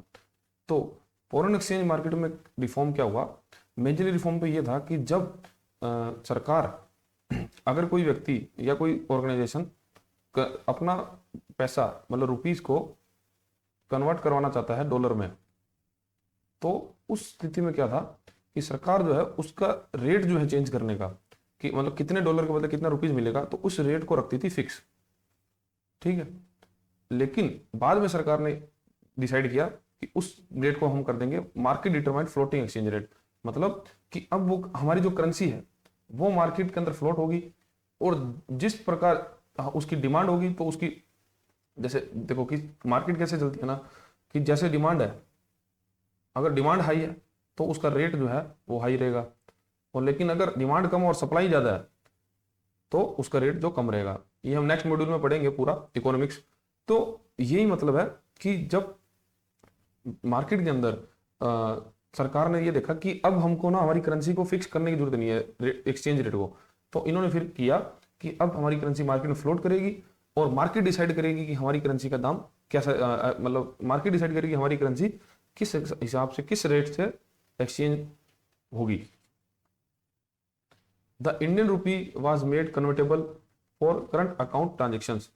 और दूसरा सरकार ने ये छूट करी कि अब इजीली लोग अपनी जो इंडियन रुपीज है उसको कन्वर्ट कर सकते हैं फॉरेन करेंसी के अंदर। क्योंकि पहले क्या था, सरकार फॉरेन रिजर्व को बहुत ज्यादा कंट्रोल वे में चलाती थी, मतलब अपने पास ज्यादा रखना चाहती थी, क्योंकि हम इंपोर्ट्स पे बहुत ज्यादा डिपेंडेंट थे। लेकिन बाद में सरकार ने ये किया कि अब कोई भी व्यक्ति इजीली करंट अकाउंट ट्रांजेक्शन करके, करंट अकाउंट ट्रांजेक्शन मतलब ये अकाउंट जो है सरकार मेंटेन करती है, इसके अंदर ही फॉरेन ट्रांजेक्शन का लेखा जोखा किया जाता है। तो अब सरकार ने इसको इजी कर दिया। फिर सरकार ने एक और काम किया, the old foreign exchange regulation act was replaced with the new foreign exchange management act, FEMA act. तो सरकार ने जो पहले फॉरेन मार्केट को रेगुलेट करते थे फॉरेन एक्सचेंज रेगुलेशन एक्ट के तहत, उसको हटा के फेमा एक्ट को लेके आए, फॉरेन एक्सचेंज मैनेजमेंट एक्ट। अब जो नया एक्ट आया फॉरेन एक्सचेंज मैनेजमेंट एक्ट, ये थोड़ा ज्यादा इजी, मतलब सही था। कहने का ये मतलब है कि ये आम आदमी को या अपने देश में अगर कोई फॉरेन एक्सचेंज, फॉरेन ट्रेड करना चाह रहा है तो उसको स्मूथली करने में इजाजत देता था। लेकिन फेरा एक्ट जो था वो थोड़ा कंजर्वेटिव तरीके से बनाया गया था। इसके अंदर फॉरेन एक्सचेंज, अगर फॉरेन करेंसी कन्वर्ट करना चाह रहे हो तो सरकार से हर बार परमिशन लेनी पड़ती थी। फिर इसके अंदर कोई अगर वो इसकी कोई अवहेलना करता था तो उसके ऊपर क्रिमिनल एक्शन लिया जाता था। ठीक है, तो ये बहुत बड़ा अपराध माना जाता था। लेकिन फेमा एक्ट आने के बाद अगर कोई व्यक्ति इसकी अवहेलना करता था तो वो एक सिविल क्राइम माना जाता था, ना कि क्रिमिनल एक्ट। तो मतलब इसके अंदर थोड़ी छूट दी जाने लगी फेमा एक्ट के अंदर, व्यक्तियों को फॉरेन करेंसी एक्सचेंज करने और या विदेशी व्यापार को बढ़ावा देने के लिए बहुत ज्यादा लाभ हुआ था। लेकिन फेरा एक्ट, क्योंकि हम अपनी इकोनॉमी को इतना क्लोज करके बैठे थे, इसलिए सरकार नहीं चाहती थी कि लोग ज्यादा फॉरेन करेंसी को खरीदें, और इससे क्या रुपए की जो वैल्यू थी वो नीचे गिरती थी। इसलिए सरकार पहले फेरा एक्ट लाती थी, लेकिन बाद में फेमा एक्ट लेके आए जिसमें व्यक्तियों को छूट मिलने लगी। नेक्स्ट है इंश्योरेंस सेक्टर रिफॉर्म्स। अब इंश्योरेंस सेक्टर में भी कुछ रिफॉर्म्स हुए। Insurance regulation and development act was passed in 1999 and the Insurance Regulatory and Development Authority of India was created to govern the insurance industry। 1999 के अंदर सरकार insurance regulator and development act लेके आई और उसके तहत ही सरकार ने insurance regulatory and development authority बनाई, जो कि आज के दिन इंश्योरेंस सेक्टर को रेगुलेट करती है। क्योंकि पहले क्या था कि इंडिया के अंदर बहुत सारी इंश्योरेंस कंपनी खुल गई थी, लेकिन उनको रेगुलेटर कोई नहीं था। मतलब वो अपने मनमानी तरीके से इंश्योरेंस को परचेज सेल कर रहे थे। लेकिन सरकार ने फिर देखा कि इससे क्या है, हमारा फाइनेंशियल सेक्टर हिट होगा, क्योंकि इंश्योरेंस में तो सीधा फाइनेंशियल सेक्टर से जुड़ा है। तब सरकार ने इरिडा का निर्माण किया, insurance regulatory development authority. A large number of private insurance companies often with foreign partners entered the sector. और इसके अंदर फिर सरकार ने फॉरेन कंपनीज को भी अलाउ किया कि वो हमारे प्राइवेट प्लेयर्स के साथ टाई अप कर इंश्योरेंस सेक्टर के अंदर भागीदारी निभा सकते हैं। The concept of bank insurance become popular. और इसके बाद फिर बैंक इंश्योरेंस प्रोडक्ट जो था, कंसेप्ट जो था वो पॉपुलर हुआ। बैंक इंश्योरेंस ये है कि बैंक्स इंश्योरेंस कंपनीज के लिए एक तरह से एजेंट का काम करेंगे उनका इंश्योरेंस सेल करने का। ठीक है, तो ये है बैंक इंश्योरेंस एग्रीमेंट। तो ये भी बहुत पॉपुलर हुआ। तो सरकार ने इंश्योरेंस सेक्टर के अंदर एक तो इंश्योरेंस रेगुलेटरी डेवलपमेंट अथॉरिटी बनाई, जिसमें इंश्योरेंस सेक्टर्स को रेगुलेट किया गया।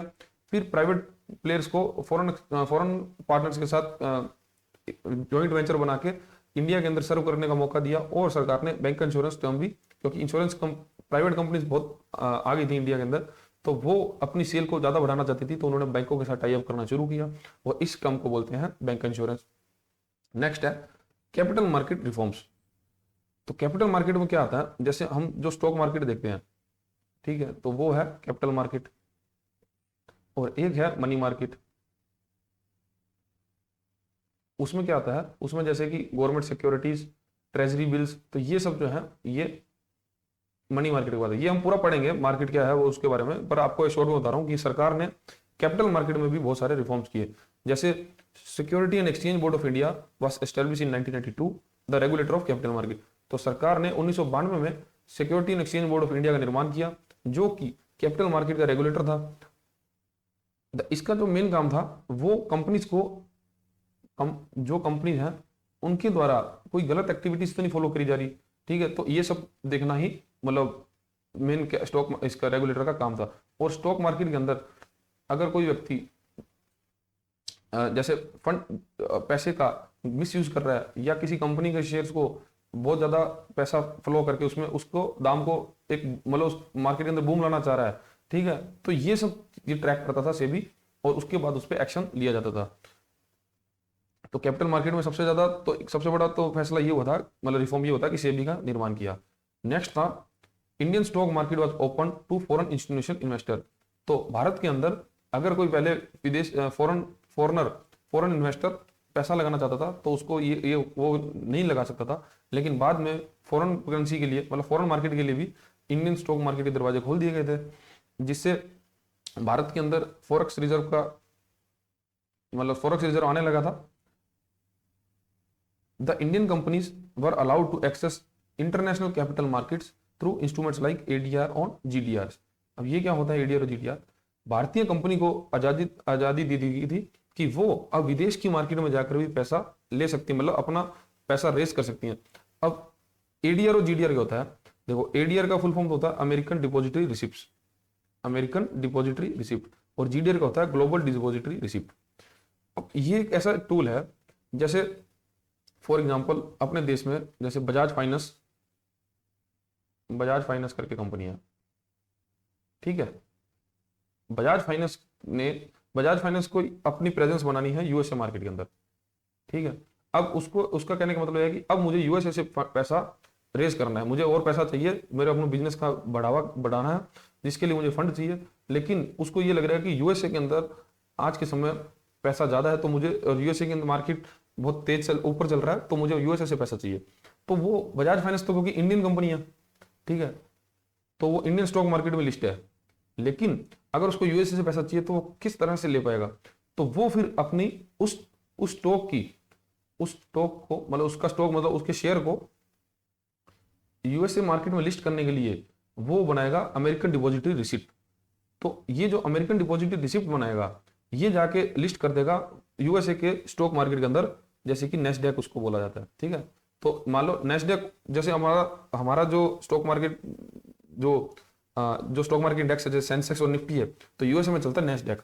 तो हमारी इंडियन कंपनी बजाज फाइनेंस अपनी यूएसए में जाएगी, यूएसए को स्टॉक मार्केट में जाकर बोलेगी कि मुझे वहां से पैसा रेस करना है, और वो बोलेंगे कि आप अपने जो स्टॉक को, आप अपने जो शेयर है उसके प्राइस को हमारे एडीआर में कन्वर्ट करो।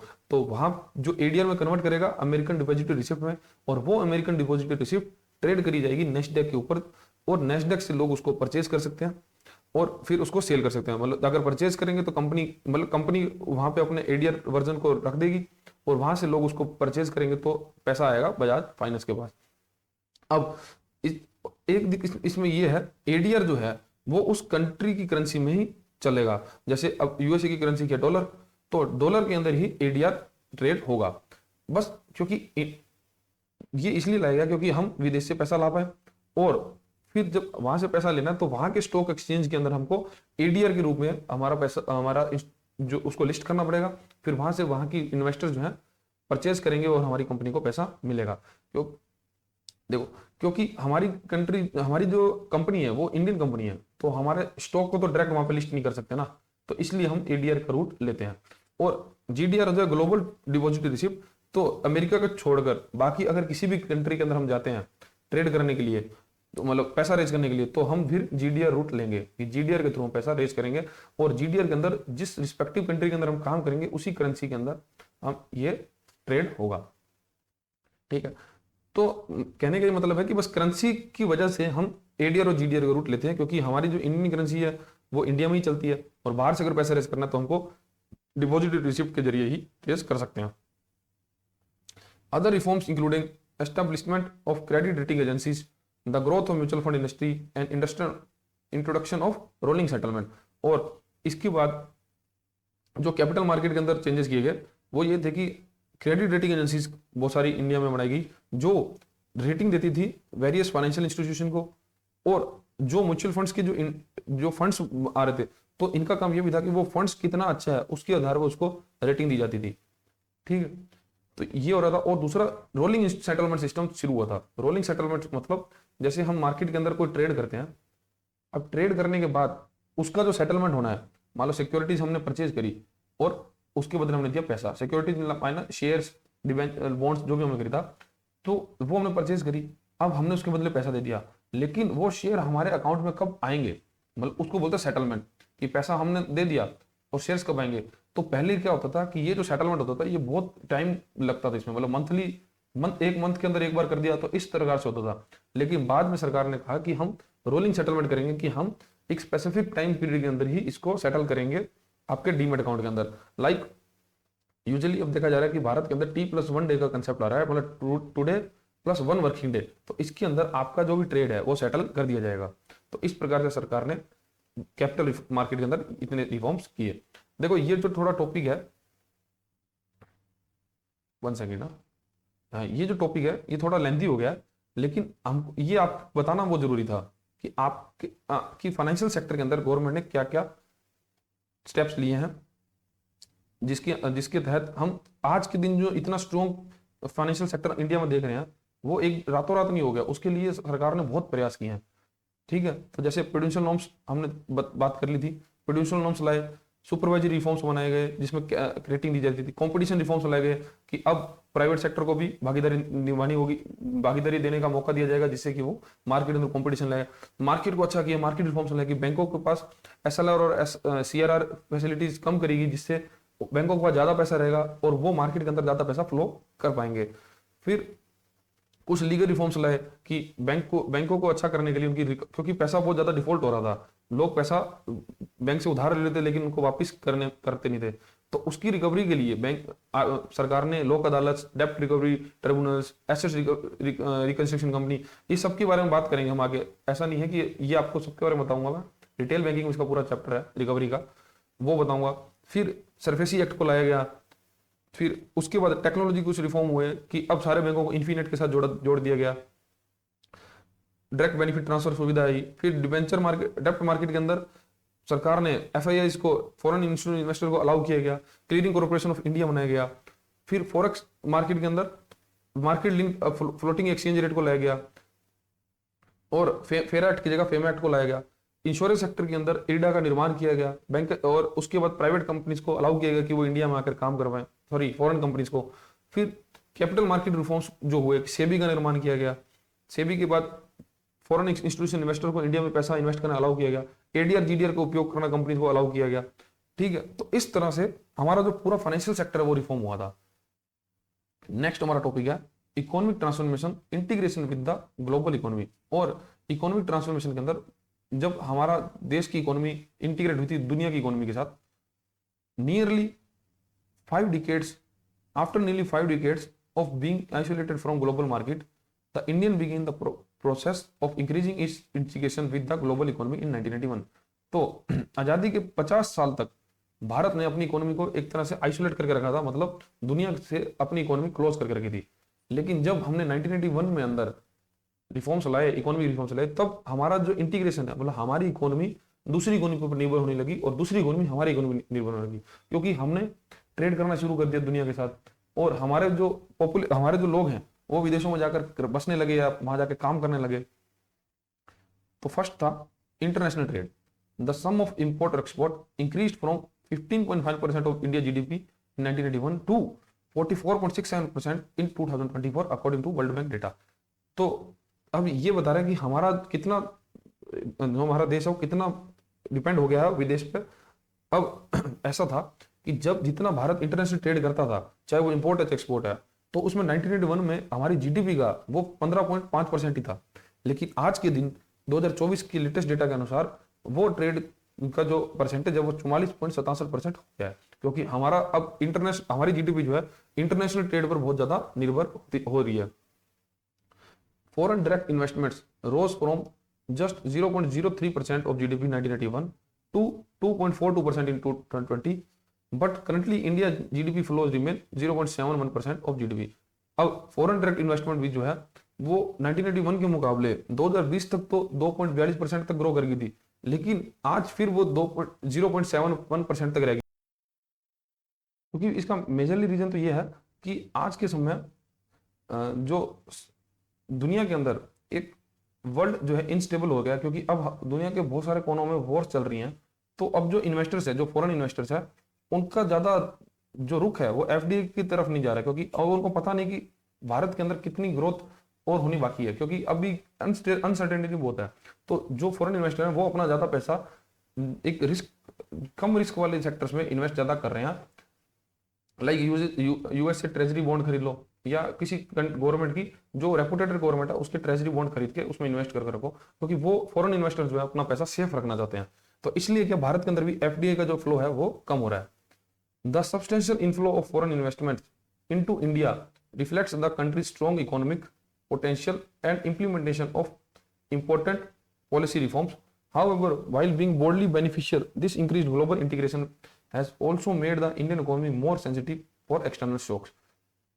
तो ये जब रिफॉर्म्स हमने किए हैं, इससे ये हम जरूर कह सकते हैं कि हमको फायदा हुआ है, क्योंकि हमारे एक समय के अंदर 1991 के अंदर हमारे पास सिर्फ दो ही हफ्तों के फॉरेक्स रिजर्व बचे थे। मतलब हम सिर्फ इंपोर्ट जो कर रहे थे वो सिर्फ 2 ही हफ्तों कर पाएंगे।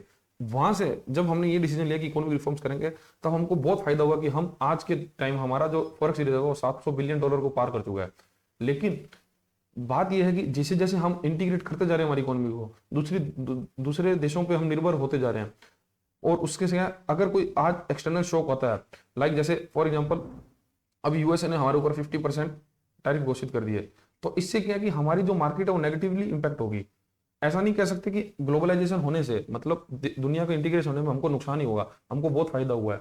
हमारी इकोनॉमी ग्रो हुई है, हमारी टेक्नोलॉजी बहुत बड़ी है, हम अब पूरी ग्लोब एक जगह आकर बहुत नई नई प्रोडक्ट्स को इनोवेट कर पा रही हैं।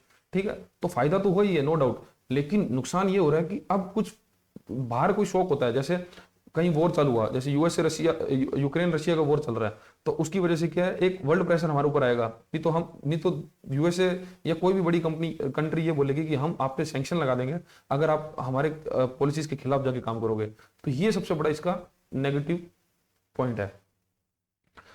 तो ये चीज है कि अब इंडियन इकोनॉमी कैसे ग्लोबल इकोनॉमी के साथ इंटीग्रेट हुई है। तो हमने सबसे पहले ये देखा कि हमारा जो ट्रेड है वो 15.5% से बढ़कर 44.67% हो गया।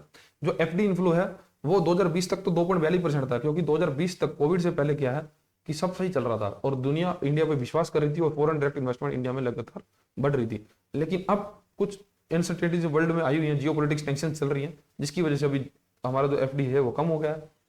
नेक्स्ट टॉपिक हमारा economic reforms in India. The economic reforms in India were a response to the economic catastrophe of 1990s. तो इकोनॉमिक रिफॉर्म्स जो है वो रिस्पॉन्स है जब 1990s के अंदर हमारा इकोनॉमिक कैटास्ट्रोफिक टाइम चल रहा था, मतलब बहुत ही इकोनॉमी हमारी खराब चल रही थी। Renowned economist Jagdish Bhagwati characterized India economic failure into 3 main area. तो उन्होंने जगदीश भगवती जी ने इंडिया के जो इकोनॉमिक फेलियर है उसको 3 भागों में बांटा है। Strong bureaucratic controls over production, investment और ट्रेड। सरकार का बहुत ज्यादा कंट्रोल था कि हमारी जो इंडस्ट्री है कितना प्रोडक्शन करेगी, कहाँ इन्वेस्टमेंट करेगी और कितना इन्वेस्टमेंट करेगी, और ट्रेड कब करेगी और किसके साथ करेगी और कैसे करेगी। तो मतलब सरकार हर चीज को मॉनिटर करती थी, जिससे क्या है कि हम जॉब्स क्रिएट कम हो रही थी और कंपनीज पर बहुत सारी रुकावटें डाली जा रही थी। Inward looking trade and foreign investment policies, और हम जो ज्यादातर अपने ही देश के अंदर हमारी पॉलिसीज की देखते थे, लेकिन हम कभी भी आउटवर्ड लुकिंग नहीं देखते थे। मतलब हम ये नहीं देखते थे कि दुनिया कहाँ पे चल रही है, हमको उस तरह का प्रोडक्ट बनाना है, उसको क्वालिटी बनानी है। तो हमारी जो सोच थी वो इनवर्ड लुकिंग थी। The insufficient function of public sector enterprise, और जो सरकार जो जितने भी अपने पब्लिक सेक्टर इंटरप्राइजेस का निर्माण कर रही थी, तो उनकी जो काम करने की क्षमता थी वो बहुत कम थी और वो कम प्रॉफिट जनरेट कर पा रहे थे, क्योंकि सरकार का कंट्रोल उसमें बहुत ज्यादा था। तो ये जो वजह हैं, ये 3 जो वजह हैं, उसकी वजह से क्या है हमारे देश की इकोनॉमी को बहुत सफर करना पड़ा था। These long standing policies had weakened the economy to such as extent that modest oil shock of 1990 due to Iraq invasion of Kuwait had disproportionately large impact. और आप जब 1990 में एक वो समय आया जब इराक ने कुवैत पर हमला कर दिया था, तब फिर हमारे देश में सब बहुत बड़ा संकट इसलिए आ गया था क्योंकि हम जो है ऑयल खरीदते थे कुवैत से। अब क्योंकि हम तो दोनों से ही खरीदते थे, कुवैत और इराक। अब दिक्कत ये है कि ये दोनों की आपस में वॉर होगी। अब वॉर होने से इन दोनों में ऑयल की प्रोडक्शन कम होगी। ऑयल प्रोडक्शन कम करने से, क्योंकि इनका सारा ध्यान वॉर के अंदर चला गया, ऑयल प्रोडक्शन कम होने से मार्केट के अंदर ऑयल के प्राइस बहुत बढ़ गए। अब ऑयल के प्राइस बढ़ गए क्योंकि हम ऑयल खरीदते थे फॉरेन रिजर्व से अंदर से, क्योंकि हम फॉरेक्स करेंसी देनी पड़ती थी, जिससे नुकसान ये हुआ कि हमारे पास जो फॉरेन रिजर्व्स हैं वो हमारे कम होने लगे। फॉरेन रिजर्व कम होने लगे तो हमारी जो देश की करेंसी थी वो गिरने लगी और हमारी ओवरऑल इकोनॉमी को बहुत ज्यादा नुकसान हुआ। तो इस प्रकार से पूरी चैन ऑफ साइकिल चालू हो गया था, जिससे हमको लॉस होने लगे। तो ये हमारी इकोनॉमी को सबसे बड़ा हिट करने वाला हुआ। अब आपने एक मूवी देखी होगी अक्षय कुमार की, एयरलिफ्ट, एयरलिफ्ट करके मूवी देखी होगी। तो वो जो है ईरान, इराक और कुवैत के वॉर को ही दिखाएगा उसके अंदर, ठीक है। तो हमारी इकोनॉमी को बहुत नुकसान हुआ 1991 के, जब इराक और उनका ईरान और कुवैत का युद्ध हुआ। The economic crisis 1990 can be explain by following points. अब हम उनको समझ सकते हैं कि 1990 के अंदर हमारे इकोनॉमी की क्या मतलब क्या कंडीशन थी। Higher fiscal deficit, the government ever increasing non development expenditure led to rise the fiscal deficit from 5.1% of the GDP nearly 1980 to 8.4% in 1990-1991। तो हमारा जो फिजिकल डेफिसिट है वो बहुत बढ़ने लगा था। फिजिकल डेफिसिट बोलते हैं जब हम इंपोर्ट करते हैं, तो इंपोर्ट करने से हमको देना पड़ता है डॉलर, और एक्सपोर्ट करते हैं तब हमको मिलता है डॉलर। तो इसका जो डिफरेंस है, मतलब हमारी जो इनकम थी वो कम थी और एक्सपेंडिचर ज्यादा था, तो इससे क्या होता है कि हमारा फिजिकल डेफिसिट बढ़ता है, ठीक है। तो सरकार को हमारा खर्चा कम करना था और इनकम को बढ़ाना था, लेकिन ये उल्टा हो रहा था। तो डिफरेंस कितना था कि 8.4%, मतलब हमारे जो जीडीपी का 8.5% तो हमको यही लॉस हो रहा था फिजिकल डेफिसिट के अंदर। तो ये उस टाइम 1991 में बहुत बड़ा चैलेंज था। Adverse balance of payment situation, the current account deficit increase from 1.3% of GDP in 1980 to 1981 to 3.69% to 1990 to 91। तो बैलेंस ऑफ पेमेंट्स हमारा बहुत ही वर्स्ट कंडीशन में चला गया था, जिसमें भारत के अंदर जो 1.3% जीडीपी का था, जो बढ़कर 10 सालों के अंदर ही 3.69% बन गया था। बैलेंस ऑफ पेमेंट्स क्या है, क्योंकि फिजिकल डेफिसिट के अंदर सिर्फ हम ट्रेड को कैलकुलेट करते हैं, लेकिन बैलेंस ऑफ पेमेंट्स के अंदर ओवरऑल हर तरह से जो फॉरेक्स रिजर्व हमारे इंडिया में आ रहा है उसको काउंट किया जाता है। लाइक अगर कोई फॉरेन करेंसी से हम लोन लेते हैं, कंट्री से कोई लोन लेते हैं, वो लोन या कोई फॉरेन इंस्टीट्यूशन जैसे IMF, वर्ल्ड बैंक, इनसे लोन लेते हैं, तो उनको रखा जाएगा इनकमिंग के अंदर, और जो हम इंपोर्ट कर रहे हैं तो उसके लिए जो पैसा खर्चा जा रहा है, या किसी दूसरी कंट्री को हम कुछ पैसा ग्रांट पे या लोन पे दे रहे हैं, तो उसको माइनस किया जाएगा। तो ये जो जिसका बनाया जाता, जो पूरा अकाउंट इनका किया जाता है, वो हम करते हैं balance of payment situation, balance of payments के अंदर।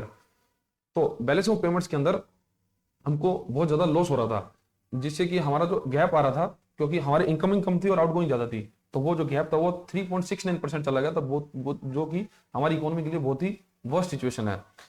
जितना ये गैप बढ़ता रहेगा उतना हमारा फॉरेक्स रिजर्व कम होता रहेगा, जिससे देश में इकोनॉमी को लॉस हो सकता है। The unstable political situation harm the confidence of foreign creditor leading to an outflow of NRE deposit.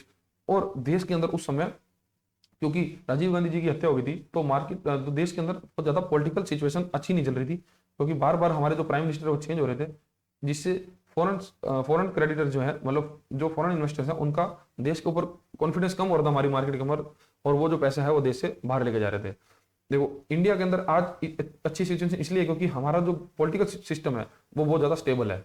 हमारे देश में अभी लास्ट 15 साल से तो बीजेपी की, लास्ट के 2014 के बाद से बीजेपी की सरकार है, तो मतलब एक स्टेबल सरकार होनी जरूरी है, जिससे क्या है कि इन्वेस्टर्स का भरोसा हमारे देश में ज्यादा बढ़ता है। By 1981 India's foreign exchange reserves had fallen the low $1.2 billion, which is equivalent to only 2 weeks worth of imports. India has on the verge of bankruptcy. और 1991 के अंदर हमारे पास सिर्फ 2 ही हफ्तों का इंपोर्ट करने का पैसा फॉरेन रिजर्व बचा था, जो कि हमको बैंकरप्सी की कगार पर पहुंचाने वाला था।